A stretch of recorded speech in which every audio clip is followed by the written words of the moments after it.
In anticipation of the U.S. ASEAN Summit, we have all been reflecting on the U.S. relationships with ASEAN, Southeast Asia, and of course, Thailand. What makes you optimistic? Well, the U.S. and Thailand, we have a very extensive and deep relationship that has a long history.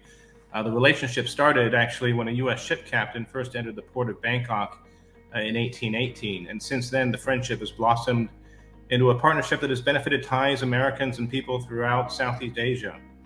As longstanding treaty allies, our militaries have worked together to respond to humanitarian crises and natural disasters across the Indo-Pacific. Our trade relationship continues to grow. Each year, we see more and more bilateral economic investment, and we've got dozens of American Fortune 500 companies that have their regional headquarters here in Thailand.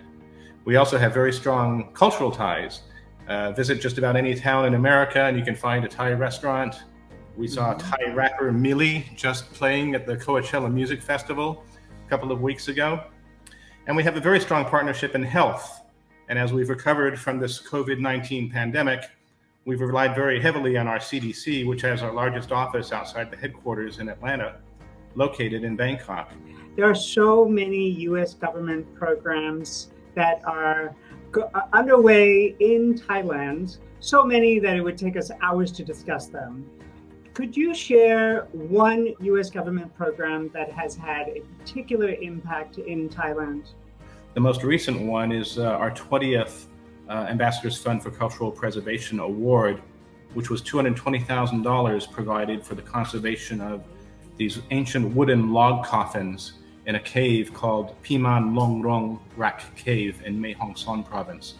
And we've been working with Silpakorn University to help them preserve log coffins that are estimated to be about 2,000 years old that are deep inside one of these caves. And I had the opportunity to look at them in person along with a professor of archaeology from Silpakorn University, who's actually known here in Thailand as the Indiana Jones of Thailand. Her name's Dr. Rasami. And it was just a fascinating excursion, taking a deep hike into the forest and then down into this extensive cave network, which was really only discovered just a little over 10 years ago.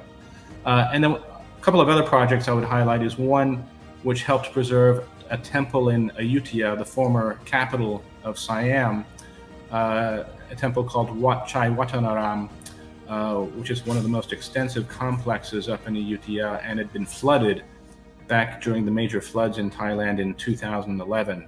And so our fund helped restore that temple, but it also constructed a wall around the temple to protect it from future floods.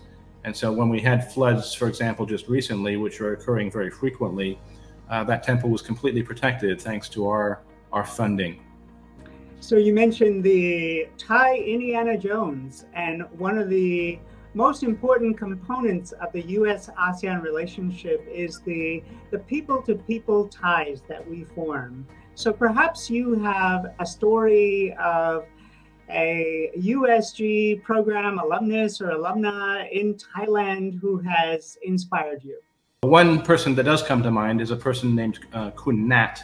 That's his nickname. His full name is Mr. Yutakrit Chalomthai. And he's a youth exchange and study alumnus and founder of Education for the Deaf, also known as EDEF. The EDEF Foundation seeks to bring a new level playing field to Thailand's inclusive education and workforce development. And for the last 3 years, Kun Nat has been holding EDEF workshops for deaf individuals to further develop their skills in various disciplines, ranging from high technology to design, whether it be at schools like the Don Bosco Technological College or elsewhere. So I think Kun Nat is just one example of an individual who believes that educational accommodations, such as closed captioning lectures or the provision of sign language interpreters, will allow more deaf individuals to rightfully access higher education.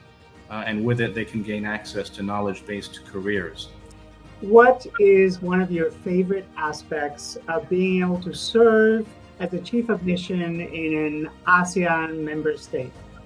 Well, I love being out here simply because the people are so wonderful to deal with. And I mean, everybody knows about Thailand's physical beauty and its cultural beauty. It attracts tourists from all over the world. But the people here are just so open, so friendly, and so willing to gain experience from their relationship with the United States, whether it's in education or in business or in government. That dealing with the people out here has just been a wonderful experience. And I know from my colleagues who serve in neighboring countries who are also members of ASEAN that they feel the same way about the peoples that they meet in the course of their jobs. I just want to say khop kun krap for everything.